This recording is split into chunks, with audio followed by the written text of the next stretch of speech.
Bạn có thể không thích điều này, nhưng sự thật là phần lớn đàn ông đều chạm vào phụ nữ theo cách khiến cô ấy mất cảm xúc.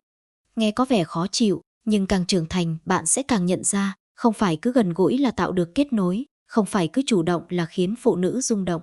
Có rất nhiều người đàn ông nghĩ rằng mình hiểu phụ nữ, nhưng thực tế lại đang vô tình làm mọi thứ trở nên gượng gạo, thậm chí khiến cô ấy âm thầm rút lui mà không nói một lời. Phụ nữ không phải lúc nào cũng nói ra cảm xúc của mình, nhưng cơ thể và trái tim họ thì luôn cảm nhận rất rõ. Có những điểm chạm, nếu bạn đủ tinh tế, đủ chậm lại và đủ chân thành, cô ấy sẽ rung động theo cách rất tự nhiên, rất sâu sắc. Nhưng cũng chính những điểm đó, nếu bạn vội vàng, thiếu tinh ý hoặc chỉ làm theo bản năng, thì mọi cảm xúc có thể tắt đi ngay lập tức. Điều đáng nói là đa số đàn ông không hề nhận ra mình đang sai ở đâu, họ chỉ thấy khoảng cách ngày càng lớn mà không hiểu lý do. Trong video này, bạn sẽ hiểu rõ 3 vùng nhạy cảm của phụ nữ, không phải để chinh phục hay thể hiện, mà để bạn biết cách giữ gìn cảm xúc, tạo sự kết nối thật sự và không vô tình đánh mất người phụ nữ bên cạnh mình chỉ vì thiếu đi một chút tinh tế. Đầu tiên là vùng cổ, một nơi tưởng như rất bình thường, rất quen thuộc, nhưng lại là một trong những điểm chạm cảm xúc mạnh mẽ nhất của phụ nữ, nếu người đàn ông đủ tinh tế để hiểu và đủ chậm để cảm nhận. Cổ không chỉ là một phần cơ thể, mà còn là nơi giao thoa giữa lý trí và cảm xúc, giữa khoảng cách và sự gần gũi. Nó ở rất gần hơi thở, rất gần nhịp tim, nên bất kỳ sự tiếp cận nào tại đây cũng không còn đơn thuần là một cái chạm, mà trở thành một tín hiệu rất rõ ràng của sự quan tâm và kết nối. Một người phụ nữ có thể không nói ra, có thể vẫn giữ vẻ ngoài bình tĩnh, nhưng khi có ai đó tiến lại gần vùng cổ của cô ấy, đặc biệt là theo cách chậm rãi và có chủ đích, cảm xúc bên trong sẽ bắt đầu thay đổi. Đó là một phản ứng rất tự nhiên, không phải vì yếu đuối, mà vì vùng cổ vốn dĩ rất nhạy cảm, không phải chỉ về thể chất mà còn về tâm lý.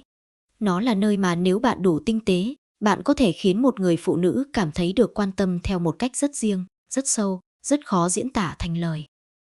Hãy tưởng tượng một khoảnh khắc rất đời thường, không cần ánh đèn, không cần không gian lãng mạn, chỉ là hai người đứng cạnh nhau sau một ngày dài.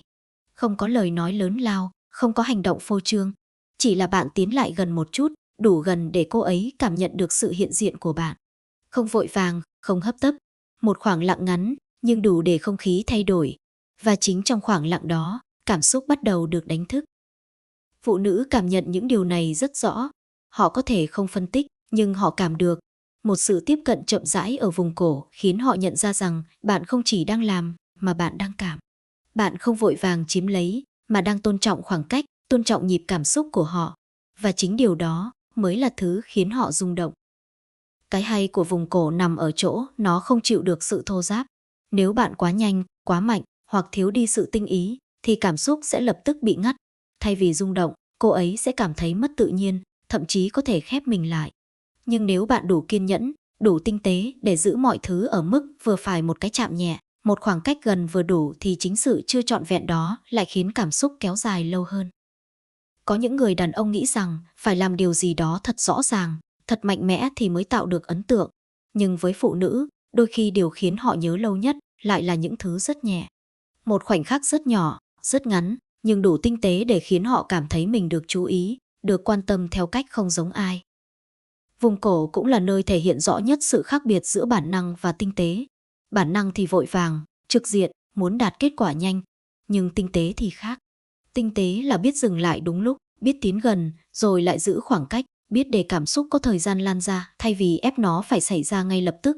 Và phụ nữ luôn cảm nhận được sự khác biệt đó. Có những khoảnh khắc, chỉ cần bạn đứng phía sau cô ấy, không cần làm gì nhiều. Chỉ cần sự hiện diện của bạn đủ rõ ràng, đủ gần, cũng đã khiến cảm xúc của cô ấy thay đổi. Một chút hơi ấm, một chút khoảng cách bị rút ngắn, đôi khi còn có sức ảnh hưởng lớn hơn bất kỳ hành động rõ ràng nào. Bởi vì lúc đó, cảm xúc không bị ép buộc, nó tự đến. Điều đặc biệt là phụ nữ thường nhớ rất lâu những cảm giác như vậy. Không phải vì nó mạnh mẽ, mà vì nó đúng thời điểm, đúng cảm xúc, đúng cách. Một cái chạm nơi cổ, nếu được đặt vào đúng khoảnh khắc, có thể khiến cô ấy nhớ lại nhiều lần even khi không có bạn ở đó. Đó là kiểu cảm xúc không ồn ào, nhưng bền. Nhưng để làm được điều đó, điều quan trọng nhất không nằm ở kỹ năng, mà nằm ở sự chân thành. Nếu bạn chỉ làm theo kiểu học được, bắt chước, thì dù hành động có giống đến đâu, cảm xúc vẫn không thật. Phụ nữ rất nhạy với điều này. Họ có thể không nói, nhưng họ sẽ cảm thấy. Một cái chạm có cảm xúc thật luôn khác hoàn toàn với một cái chạm chỉ mang tính kỹ thuật. Khi một người đàn ông thật sự quan tâm, thật sự muốn kết nối, thì cách anh ta tiếp cận cũng khác. Nó không vội, không gượng, không cố gắng thể hiện. Nó tự nhiên, chậm rãi và có chiều sâu. Và chính điều đó khiến phụ nữ cảm thấy an toàn, mà khi đã có cảm giác an toàn, họ mới bắt đầu mở lòng. Vùng cổ vì thế không chỉ là một điểm nhạy cảm, mà là một cánh cửa cảm xúc. Nếu bạn bước vào đúng cách, bạn không chỉ chạm vào cơ thể, mà còn chạm vào cảm giác được quan tâm, được nâng niu của một người phụ nữ. Nhưng nếu bạn bước vào sai cách, thì cánh cửa đó sẽ khép lại rất nhanh và đôi khi không dễ gì mở lại. Nhiều người đàn ông bỏ qua điều này vì họ nghĩ nó quá nhỏ. Nhưng thực tế, chính những điều nhỏ như vậy mới tạo nên sự khác biệt lớn. Một người đàn ông tinh tế không phải là người làm những điều to tát, mà là người hiểu được giá trị của những chi tiết rất nhỏ như một cái chạm nơi cổ, nhưng đúng cách. Và cuối cùng, hãy nhớ một điều, phụ nữ không rung động vì bạn chạm vào đâu, mà rung động vì cách bạn khiến họ cảm nhận. Nếu trong từng hành động của bạn có sự tôn trọng, có sự chậm rãi, có cảm xúc thật, thì dù chỉ là một khoảnh khắc rất nhẹ nơi vùng cổ, cũng đủ khiến trái tim cô ấy dao động theo cách rất lâu sau đó vẫn còn nhớ. Tiếp theo là vùng eo, một nơi không ồn ào, không quá lộ rõ như nhiều người vẫn nghĩ, nhưng lại là điểm chạm khiến phụ nữ cảm nhận rõ nhất về sự gần gũi và an toàn. Nếu vùng cổ là nơi khơi gợi cảm xúc một cách tinh tế, thì vùng eo lại là nơi giữ lại cảm xúc đó, làm cho nó trở nên rõ ràng hơn, ấm áp hơn và sâu hơn. Vòng eo của một người phụ nữ không chỉ là đường cong của cơ thể, mà còn là khoảng không gian rất riêng, nơi mà không phải ai cũng có thể chạm vào một cách tự nhiên. Chính vì vậy, khi có một người đàn ông đặt tay ở đó, theo cách đúng mực và đủ tinh tế, cảm giác đầu tiên mà cô ấy nhận được không phải là sự kích thích, mà là cảm giác được giữ lại, được thu về gần hơn. Hãy hình dung một khoảnh khắc rất đời thường, hai người đứng cạnh nhau, có thể là trong một căn phòng yên tĩnh, hoặc giữa một nơi đông người, nhưng lại có một góc riêng đủ để cả hai cảm nhận sự hiện diện của nhau. Khi bạn nhẹ nhàng đặt tay lên eo cô ấy, không siết chặt, không vội vàng, chỉ là một cái chạm vừa đủ, thì chính cái vừa đủ đó lại khiến cảm xúc lan ra. Phụ nữ rất nhạy với những cái ôm từ phía sau, đặc biệt là khi vòng tay đi qua vùng eo. Bởi vì trong khoảnh khắc đó, họ không nhìn thấy bạn, nhưng lại cảm nhận được bạn rất rõ, không phải bằng mắt mà bằng cảm giác.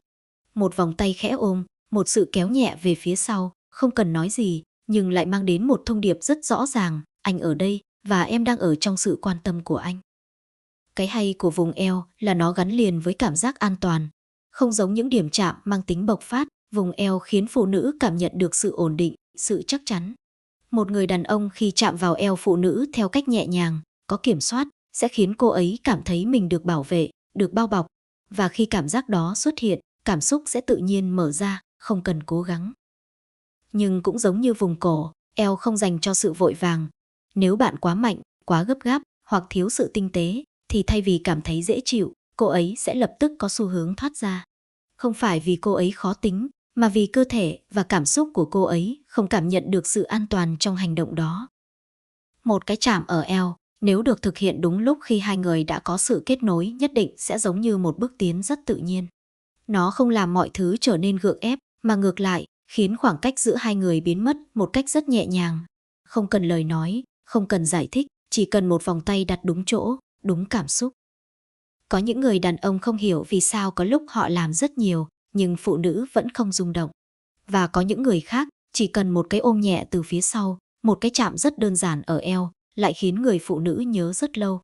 Sự khác biệt không nằm ở hành động lớn hay nhỏ, mà nằm ở cảm xúc bên trong hành động đó. Phụ nữ không tìm kiếm sự hoàn hảo trong từng cử chỉ, họ tìm kiếm sự chân thành.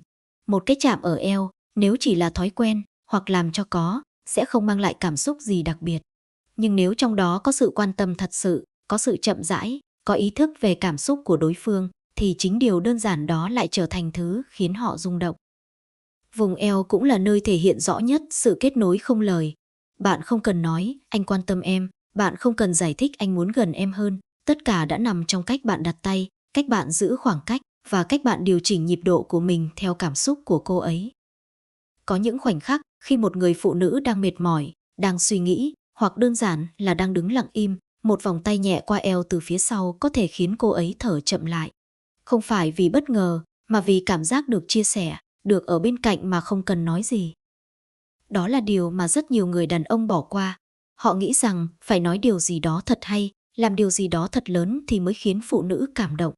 Nhưng đôi khi, điều khiến phụ nữ tan chảy lại chỉ là một hành động rất nhỏ nhưng đúng lúc, đúng cảm xúc. Và vùng eo chính là nơi dễ dàng tạo ra cảm giác đó nhất nếu bạn đủ tinh tế. Nhưng hãy nhớ, tất cả những điều này chỉ có ý nghĩa khi có sự tôn trọng và sự đồng thuận. Phụ nữ có thể nhạy cảm, nhưng họ cũng rất rõ ràng trong việc họ có sẵn sàng hay không. Một người đàn ông tinh tế không phải là người biết chạm vào đâu, mà là người biết khi nào nên chạm và khi nào nên dừng. Khi bạn hiểu được điều đó, thì một cái chạm ở eo không còn là một hành động đơn giản nữa, mà trở thành một cách để kết nối, để khiến người phụ nữ cảm thấy mình được quan tâm, được giữ lại và được ở trong một cảm giác rất dễ chịu mà không phải ai cũng mang lại được. Và đôi khi, chỉ một vòng tay nhẹ nơi eo cũng đủ khiến cô ấy cảm thấy mình không còn cô đơn, dù thế giới ngoài kia có ồn ào đến đâu. Cuối cùng là vùng hông mông, một khu vực nhạy cảm hơn, rõ ràng hơn và cũng là nơi đòi hỏi nhiều sự tinh tế, tôn trọng và thấu hiểu nhất. Nếu vùng cổ khơi gợi cảm xúc, vùng eo giữ lại cảm xúc, thì vùng hông lại là nơi cảm xúc trở nên rõ ràng, nhưng cũng chính vì vậy mà nó không dành cho sự vội vàng hay thiếu kiểm soát. Đây không phải là nơi để thử, mà là nơi chỉ nên xuất hiện khi giữa hai người đã có đủ sự tin tưởng và kết nối. Vùng hông gắn liền với cảm giác riêng tư rất rõ, không giống những điểm chạm nhẹ nhàng mang tính mở đầu. Đây là khu vực mà phụ nữ chỉ thoải mái khi họ thật sự cảm thấy an toàn với người đàn ông bên cạnh. Một khi cảm giác đó chưa có, bất kỳ sự tiếp cận nào cũng dễ khiến họ khép lại ngay lập tức.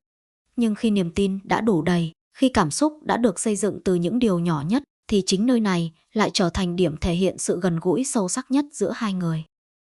Hãy để ý một điều rất thật, phụ nữ không phản ứng mạnh với hành động, họ phản ứng với cách hành động đó diễn ra. Một cái chạm ở vùng hông, nếu đến sau những khoảnh khắc đã có sự kết nối ánh mắt, sự im lặng thoải mái, những cử chỉ nhẹ trước đó, thì nó không còn là một điều bất ngờ, mà là một bước chuyển rất tự nhiên của cảm xúc. Khi đó, cô ấy không cảm thấy bị chạm vào, mà cảm thấy mình đang ở trong một sự gần gũi mà cô ấy chấp nhận. Cái tinh tế nằm ở chỗ, bạn không làm cho khoảnh khắc đó trở nên quá rõ ràng. Bạn không biến nó thành một hành động có mục đích. Mọi thứ diễn ra như một sự tiếp nối, nhẹ nhàng, có kiểm soát, không vội vàng. Chính sự tự nhiên đó mới là thứ khiến cảm xúc không bị đứt đoạn. Nhiều người đàn ông mắc sai lầm ở đây, họ nghĩ rằng khi đã có cơ hội gần gũi thì cần phải thể hiện ngay, phải đi nhanh hơn. Nhưng với phụ nữ, sự hấp tấp lại chính là thứ phá vỡ cảm xúc nhanh nhất, bởi vì vùng hông không chỉ nhạy cảm về cơ thể mà còn rất nhạy cảm về tâm lý. Nếu cô ấy cảm nhận được sự vội vàng, thiếu tinh tế, thì dù trước đó có bao nhiêu cảm xúc cũng có thể biến mất trong một khoảnh khắc. Ngược lại, khi bạn giữ được sự chậm rãi, sự kiểm soát và sự tôn trọng, thì chính điều đó lại khiến cô ấy cảm thấy bạn khác biệt. Không phải ai cũng biết dừng đúng lúc, không phải ai cũng hiểu rằng đôi khi chưa làm gì, thêm lại chính là cách giữ cảm xúc ở mức cao nhất. Có những khoảnh khắc rất nhỏ, khi hai người đứng gần nhau, không cần nói gì, chỉ là một khoảng không gian đủ riêng để cảm nhận nhau. Một sự tiếp cận rất nhẹ, rất tự nhiên ở vùng hông, nếu được đặt đúng lúc, sẽ khiến cô ấy ý thức rõ ràng hơn về sự gần gũi đó. Không phải kiểu gây sốc, mà là kiểu khiến cô ấy nhận ra rằng khoảng cách giữa hai người đã không còn như trước. Phụ nữ rất nhạy với những thay đổi nhỏ như vậy.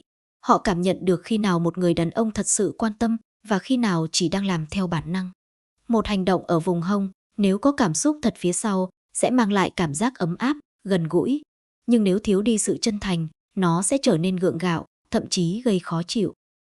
Điều quan trọng nhất ở đây vẫn là sự đồng thuận không phải bằng lời nói, mà bằng cảm nhận. Một người đàn ông tinh tế sẽ nhận ra khi nào cô ấy thoải mái, khi nào cô ấy cần thêm thời gian. Anh ta không cần hỏi, nhưng luôn quan sát và điều chỉnh theo phản ứng của cô ấy. Và chính điều đó khiến phụ nữ cảm thấy được tôn trọng, một yếu tố quan trọng hơn bất kỳ kỹ năng nào. Vùng hông vì thế không phải là điểm chạm mạnh nhất, mà là điểm chạm cần đúng nhất.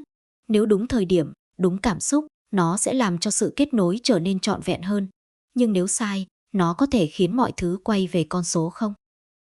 Rất nhiều người không hiểu vì sao có những mối quan hệ tưởng như đã rất gần, nhưng lại không thể tiến xa hơn. Lý do thường không nằm ở việc họ thiếu cơ hội, mà nằm ở cách họ xử lý những khoảnh khắc quan trọng như thế này. Một hành động thiếu tinh tế ở vùng nhạy cảm có thể khiến đối phương mất đi cảm giác an toàn, và khi cảm giác đó mất đi, thì cảm xúc cũng khó có thể quay lại như ban đầu.